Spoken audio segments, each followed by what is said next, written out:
Hello everyone, চলে এসেছি নতুন একটা মিনি ব্লগ নিয়ে তোমাদের সাথে শেয়ার করতে। তো আগের দিন রাত্রে বৃষ্টি হয়েছিল, তার জন্য আমাদের বাইরের যে ব্যানারটা আছে সেটা পড়ে গেছে, দেখো হেলে আছে।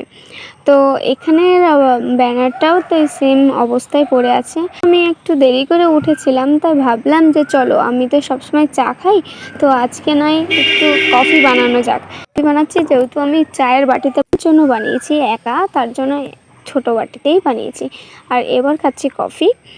এবার হঠাৎ করে কফি খেতে খেতে মনে পড়লো যে চলো তোমাদের সাথে আমি পিৎজাটা শেয়ার করি। অনেক দিন থেকে ভাবছিলাম যে পিৎজা বানাবো, আর পিৎজার বেসটা না আমি ঠিক গোল করতে পারিনি। আমার কাছে যেহেতু মাইক্রোওভেন ছিল না, তো আমি মোমোস স্টিনারের মধ্যে দিয়ে দিয়েছিলাম। তো মোমোস স্টিনারেও যা সেম হয়েছে মাইক্রোওভেনেও সেম হতো।